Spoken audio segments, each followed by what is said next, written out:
네, 오늘 사무엘서 우리 네 번째 강의 시간입니다. 문제 속에 보이는 하나님이라고 하는 제목으로 여러분들과 함께 말씀을 나누려고 합니다. 미국에 와서 이렇게 그 신학대학원 수업을 듣는데요. 미국 교수님들은 수업 시간마다 이런 말씀을 참 잘하십니다. 질문을 하면 굿 퀘스천이라고 이야기합니다. 그래서 처음에 미국인들이 질문할 때는 이제 잘 못 알아들었으니까 그런데 한국 사람 수업에서도 그런 말을 하시더라고요. 질문을 들어보니까 별 대단한 질문이 아닌데 그냥 굿 퀘스천 늘 이렇게 말씀하시더라고요. 여러분, 질문이 좋으면요, 사실은 그것을 이제 대답하는 그 대답을 통해서 학생들에게 전달할 수 있는 지식이 한 단계 업그레이드 되는 것을 우리가 알 수 있습니다. 때로는요, 질문이 좀 나빠도 교수님 입장에서는 학생들이 지금 이해한 게 이 정도 수준이구나, 그러면 내가 또 그 수위를 조절하면서 또 강의할 수 있는 것입니다. 그렇기 때문에 나쁜 질문이라고 하는 것은 없는 거죠. 그런데 좋은 질문을 했다고 해서 모두 좋은 답이 나올 수는 없다라고 하는 것입니다. 누구에게 질문했느냐, 어떠한 것을 질문했느냐라고 하는 것이 관건이 되겠습니다. 오늘 우리는 이스라엘 백성들이 자기네들이 처한 그 문제에 대해서 하나님께 질문하는 것을 보게 될 것입니다. 그들이 문제를 대하면서 어떠한 태도로 대했는지, 그리고 어떤 해결법을 그들은 가지려고 했는지 한번 오늘 본문을 통해서 저와 여러분들이 살펴보려고 합니다. 그런데요, 더 중심에 두고 싶은 것은 이것입니다. 여러분들이 설교를 따라오시면서 그 안에 하나님의 마음은 어땠을까 하는 것을 여러분들이 같이 생각하면서 제 설교를 들었으면 하는 것입니다. 여러분, 인생에 문제 없는 인생이 있겠습니까? 이렇게 한평생 살아가시면서 여러분, 나는 정말 한평생 너무 행복했다, 문제가 없었다, 내 인생을 돌아보니 아무 문제 없이 나는 순탄하게 왔다, 그런 분은 아마 없으실 것입니다. 돈이 많아도요, 아무리 또 건강해도 문제는 늘 있기 마련입니다. 그런데 문제를 대하는 태도가 결국은 진짜 문제가 아닐까 하는 생각을 해보는 것입니다. 이스라엘과 블레셋 사이에 전쟁이 있었습니다.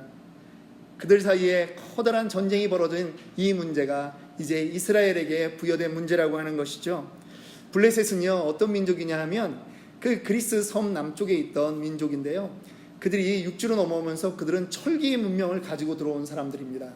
일반적으로 역사에서 철기 문명은 기원전 8세기 정도로 생각하는데 이 블레셋 민족은요, 기원전 11세기경에 이미 철기를 가졌다라고 하는 것입니다. 이 청동검하고 철기검이 싸우면요, 청동검이 부러지는 것입니다. 그런데 그들과 지금 전쟁이 일어난 것입니다. 큰 문제죠. 그리고 이스라엘이 그 전쟁에서 패했습니다. 무려 4,000명이나 되는 사람이 죽었다라고 하는 것입니다. 성경은 많은 경우 이 전쟁이 어떤 원인으로 시작되었다, 이 전쟁에서 어떻게 진행되었다, 그래서 결국은 누가 실패했고 누가 승리를 얻었다, 이런 자세한 내용들이 나오는데, 오늘은 이 블레셋과 이스라엘의 그 전쟁은요, 이상하리만큼 원인도 이유도 알 수 없는 그러한 전쟁이었고 이스라엘이 패했다라고 기록되어 있습니다. 그리고 4,000명이 죽었습니다. 어찌된 일일까요? 백성들이 4,000명을 잃고 나서 장로들에게 찾아옵니다. 그리고 이스라엘의 그 장로들이 탄식하며 하나님을 원망하는 것이 오늘 3절 말씀에 있습니다. 3절 말씀 전반부만 한번 읽어보도록 하겠습니다. 백성들이 진영으로 돌아오매 이스라엘 장로들이 이르되 여호와께서 어찌하여 우리에게 오늘 블레셋 사람들 앞에 패하게 하셨는고. 여러분, 이 말씀이 원망처럼 들리지는 않습니까? 전쟁을 나갈 때 하나님, 우리가 어떻게 싸워야 이기겠습니까? 이런 질문 한 번 안 했는데 이제 4,000명을 잃고 났더니요, 그들이 하나님을 원망하는 것입니다. 그들에게도 마음에 무엇은 있었습니까? 전쟁의 주관자는 하나님이시다라고 하는 것은 분명히 있었습니다. 그런데 그들이 지고 나니까 이제서야 하나님에게 어찌하여 우리가 그들에게 패하였는가라고 질문을 하는 것입니다. 여러분, 질문 자체는 맞습니다. 그렇죠? 우리가 어떻게 해서 블레셋들에게 우리가 졌는가? 이것은 질문해야 되는 것이 분명합니다. 이스라엘은요, 이 일과 아주 유사한 한 가지 일이 있었습니다. 여호수아가 여리고 성을 함락시킨 다음에 그 다음에 만나게 되는 성은 여리고 성에 비하면 좀 작은 성이었습니다. 아이성이라고 했습니다. 좀 작았더니 성 이름도 어쩌면 우리 한국말을 그렇게 잘 따서 아이성이라고 했을까요? 근데 이 성을 무시하고 이스라엘 사람들이 한 3,000명 올라가서 이 성을 정복할 줄 알았습니다. 그런데 그들이 올라갔다가 36명이 죽었습니다. 그리고 쫓겨내려왔습니다. 그리고 이들이 여호수아와 장로들이 어떻게 했습니까? 옷을 찢는 것입니다. 이스라엘 사람들의 회개의 방식이죠. 죄를 뒤집었습니다. 그리고 통곡합니다. 그러자 하나님께서 그들에게 알려주십니다. 아간이라고 하는 사람이 여리고 성 무너뜨렸을 때 훔친 물건이 있다라고 하는 것을 알려주고 그들에게 그 아간을 처벌하도록 합니다. 그가 죽은 곳이 어디입니까? 아골골짜기입니다. 그곳에서 아간을 처벌하자 하나님의 진노가 그쳤습니다. 여러분, 문제를 만나면요, 문제를 대하는 태도가 이제 나타나야 되는 것입니다. 왜? 라고 물어야 되는 것이죠. 그런데 문제를 여러 번 겪어본 사람은요, 왜에서 그치지 않는 것입니다. 어떻게? 라고 질문해야 되는 것입니다. 어떻게 하면 될까라고 하는 것입니다. 여호수아와 그 장로들은 왜 졌는가에 대해서 질문할 때 하나님, 그럼 우리가 어떻게 해야 됩니까? 라고 하는 질문까지 같이 했다라고 하는 것입니다. 여러분, 우리도 신앙생활하면서 서두에 말씀드렸습니다만 여러 가지 문제가 있을 수 있죠. 경제적인 문제가 생길 수 있습니다.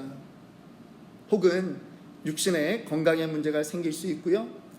때로는 자녀의 문제가 있을 수 있고 관계의 문제가 있을 수 있습니다. 그런데 이때 문제를 대하는 태도가 중요하다라고 하는 것입니다. 먼저 우리가 인정해야 될 것이 있습니다. 문제의 근원에 하나님이 있다라고 하는 것입니다. 마태복음 10장 29절 말씀 우리 함께 보겠습니다. 참새 2마리가 한 아사리온에 팔리지 않느냐? 그러나 너희 아버지께서 허락하지 아니하시면 그 하나도 땅에 떨어지지 아니하리라. 예수님의 말씀하셨습니다. 지금 저 보잘것없는 참새, 미물도 그것이 팔려나가는 일이나 그것이 떨어지는 일들, 죽게 되는 것조차도 하늘에 계신 너희 아버지가 허락하시지 아니하시면 그것이 이루어지지 않는다라고 하는 것입니다.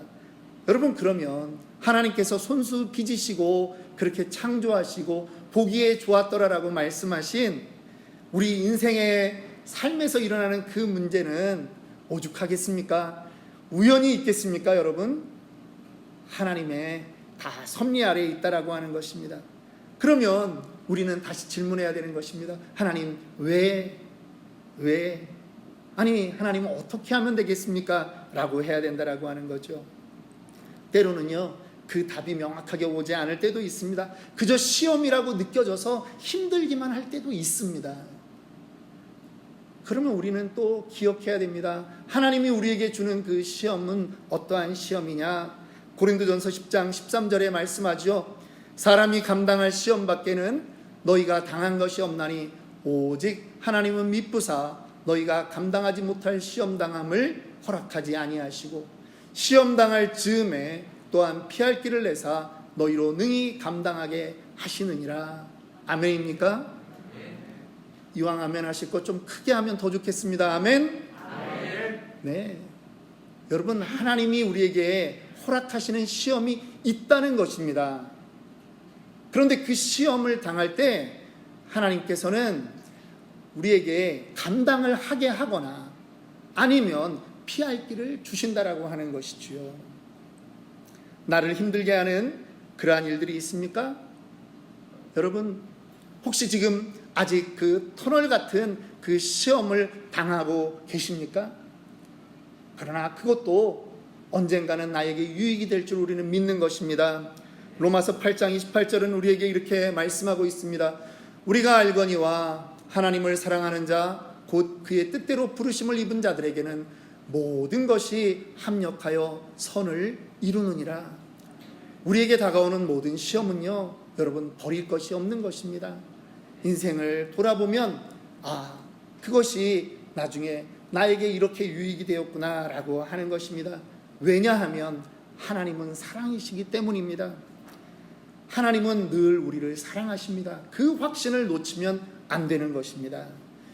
여러분들도 자녀들을 키우면서 이 자녀들이요 한 2학년쯤 되면 열심히 집에서도 그 학교와 보조를 맞춰서 외우게 해야 되는 것이 있습니다.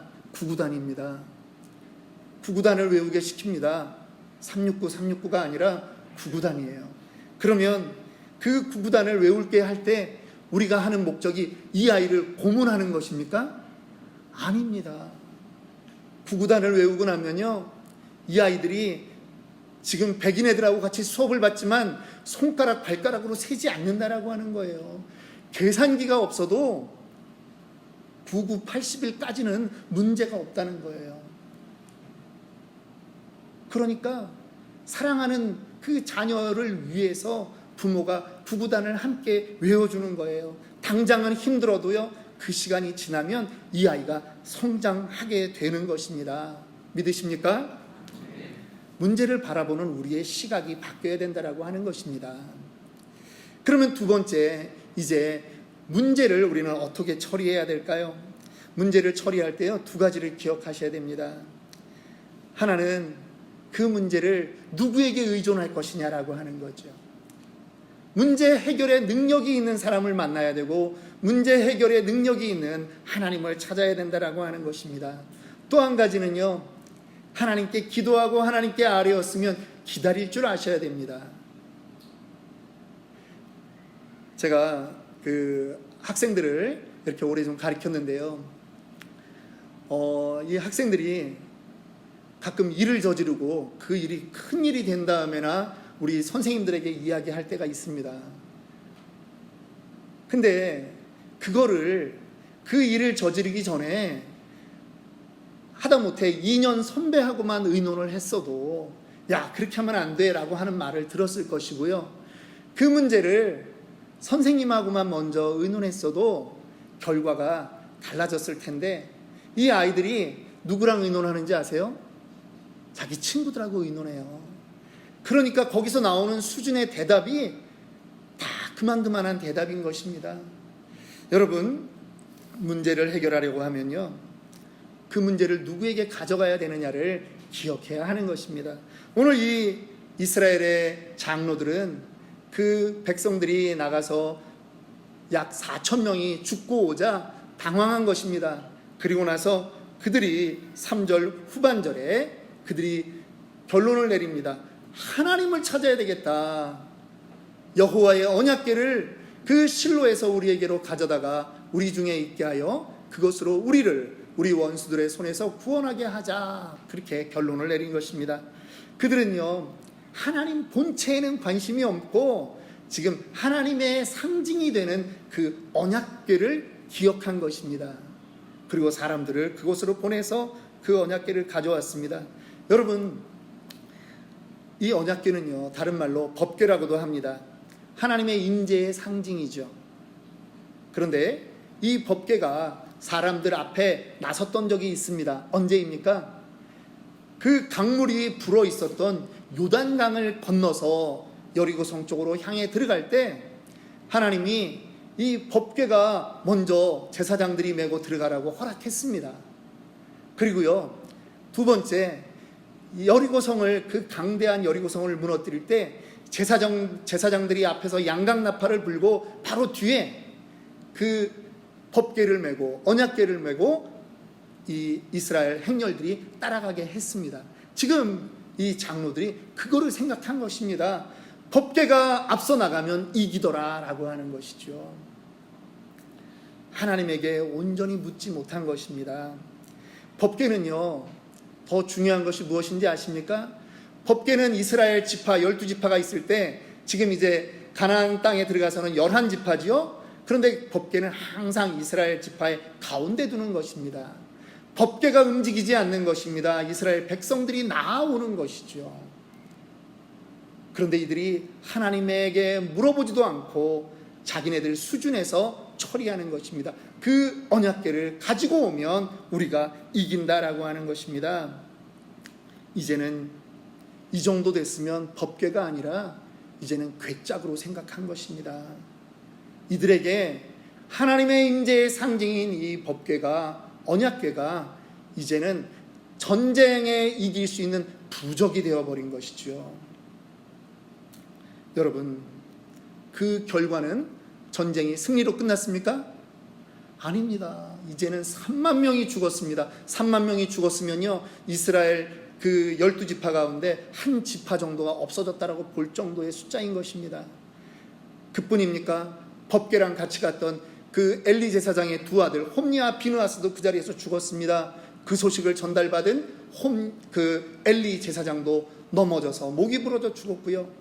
비느하스의 아내가 조산하다가 죽었다라고 하는 것입니다.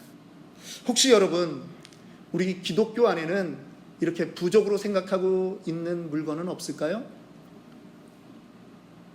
여러분 안에는 그런 물건은 없습니까? 십자가 혹시 여러분 부적이라고 생각해 본 적 없습니까?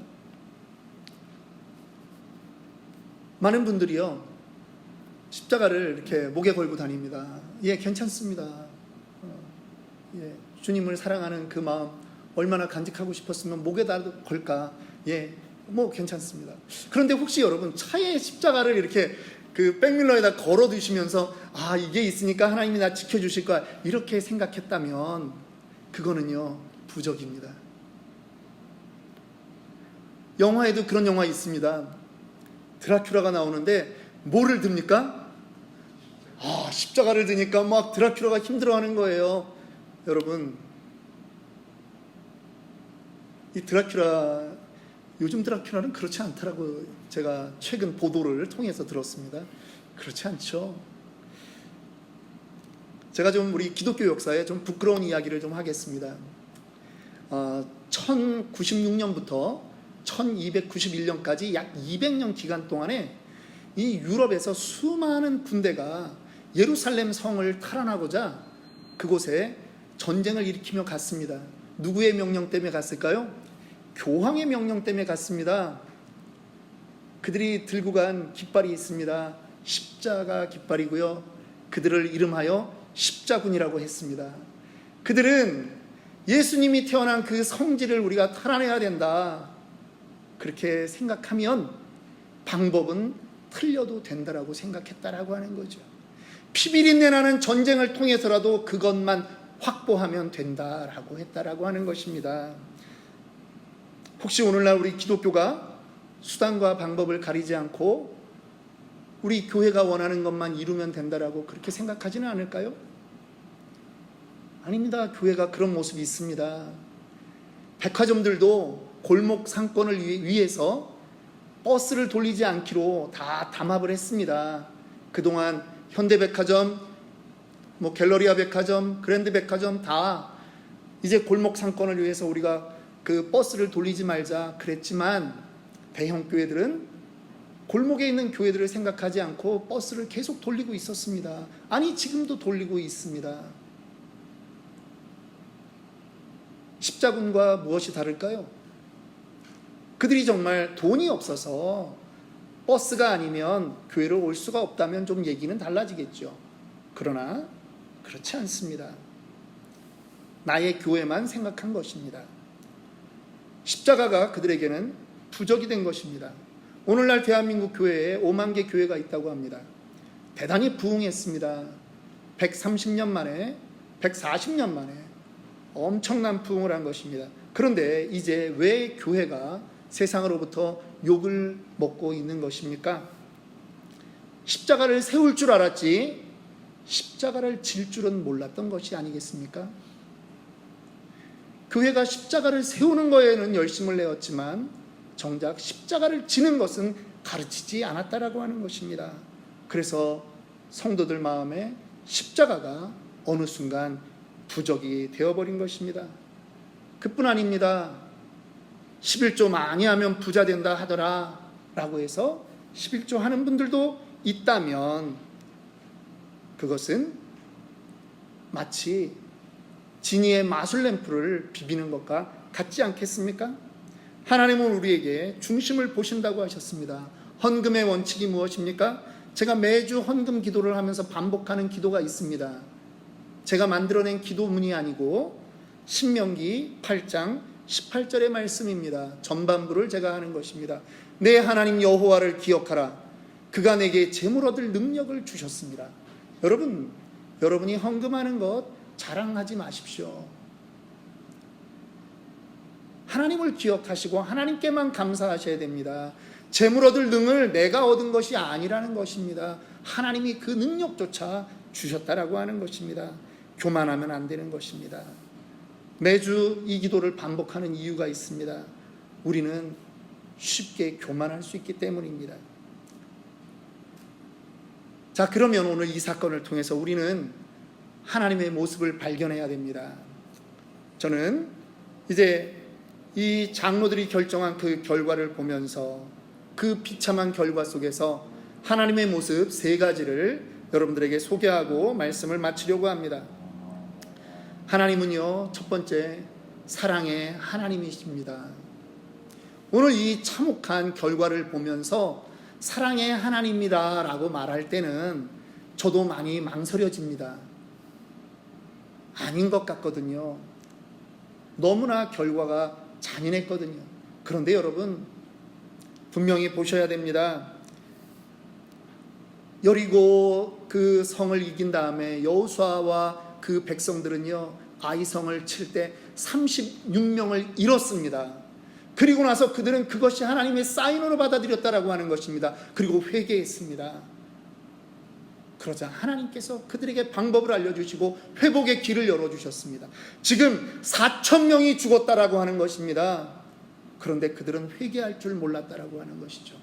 하나님은 그 백성들을 끝까지 사랑하셔서 세컨 찬스를 주고 계셨다라고 하는 것입니다. 회개하기를 기다렸다라고 하는 것입니다. 그런데 이들이 완악한 것입니다. 회개하지 않는 것입니다. 그들의 눈이 어두워졌다라고 하는 것이죠. 하나님의 말씀을 듣지 못했다라고 하는 것입니다. 세컨 찬스를 잃어버린 것입니다.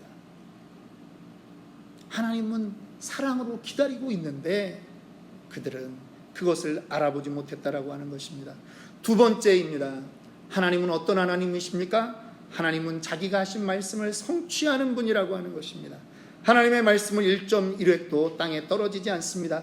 이미 이 엘리 가문의 멸망은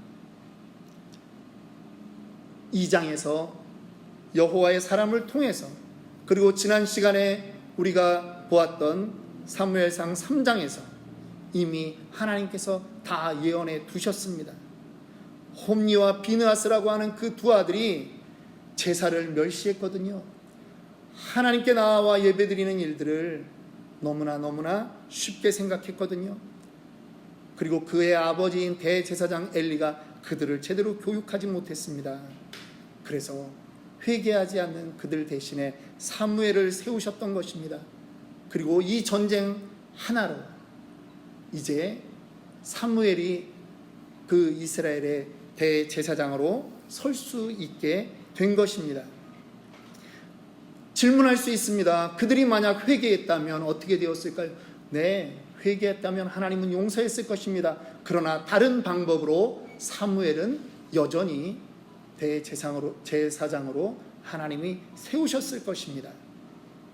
세 번째입니다. 하나님은 어떤 분이실까요? 하나님은 스스로 영광스러운 분이십니다. 전쟁의 패전 소식이 왔습니다. 법궤를 빼앗겼다라고 하는 소식이 왔습니다. 홈리와 비느하스 그들이 죽었다는 소식이 왔고요. 시아버지인 제사장 엘리가 목이 부러져 죽었다라고 하는 소식이 들렸습니다. 그런데 이 비느하스의 아내가 조산하면서 죽게 되면서 자기 아들의 이름을 뭐라고 짓습니까? 이가봇이다. 하나님의 영광이 이스라엘을 떠났다라고 하는 말입니다. 성경이 특별히 이 짧은 절에 이 여인의 이가봇이다라고 하는 말을 특별히 기록한 이유가 무엇이었을까요? 하나님도 그 말에 동의했을까요? 저는 아니라고 생각하는 것입니다. 하나님의 영광은 전쟁에 승리했기 때문에 하나님이 영광스러워지는 것이 아니고요. 하나님의 영광은 누가 죽었기 때문에, 법궤를 빼앗겼기 때문에 하나님의 영광이 사라지는 것이 아니다라고 하는 것입니다. 하나님은 스스로 있는 자이기 때문입니다. 이사야 42장 8절 우리 지난주에도 말씀드렸고 지난 금요일날 새벽 시간에도 함께 나누었던 말씀입니다. 나는 여호와니 이는 내 이름이라. 나는 내 영광을 다른 자들에게 내 찬송을 우상에게 주지 아니하리라. 하나님은 스스로 있는 분이십니다. 스스로 영화로우신 분이십니다. 오늘 우리는 이 예배의 자리에 나와 있습니다. 오늘 우리가 하나님께 예배를 드리니까 하나님이 영광스러워지는 것입니까? 아니라고 하는 것입니다. 오히려 그 영광스러운 하나님 앞에 내가 나와서 예배 드릴 수 있는 그것이 나에게 은혜다라고 하는 것이죠. 믿으십니까? 이 예배의 자리에 나와 있으면서도 예배를 드림으로 인해서 내 마음에 평강이 찾아왔다라고 말하면 안 됩니다. 그 예배의 주인이 내가 되기 때문인 것입니다. 그것은 부차적이라고 하는 것이죠. 오늘 나의 예배를 통해서 영광스러운 그 하나님을 내가 다시 한번 인정하기 원합니다. 그것이 되어야 된다라고 하는 것이죠. 이가봇 아닙니다. 하나님은 그 영광을 우상에게 주지 않습니다. 하나님은 스스로 계신 분이십니다. 다음 시간에 나눌 말씀이겠습니다만 그 잃어버린 법궤는 어떻게 돌아옵니까? 베세메스의 암소에 의해서 그 잃어버린 법궤가 이스라엘 영내로 돌아오는 것을 보게 됩니다. 하나님 스스로 이 일들을 해나가고 계시다라고 하는 것입니다. 오늘 저는 여러분들과 함께 우리의 인생을 살아가면서 우리가 만나는 문제 속에 하나님을 원망하지 않고 스스로 계신 그 하나님을 오히려 찬양하는 여러분들이 되기를 주님의 이름으로 축원합니다. 정말 예배의 자리에 나와 있는 것이 나의 만족을 위해서 나오는 것이 아니라 내가 그 하나님의 영화로움에 참여하기를 소망하는 마음으로 그렇게 참여하는 저와 여러분들이 되기를 주님의 이름으로 다시 한번 축원합니다. 기도하겠습니다.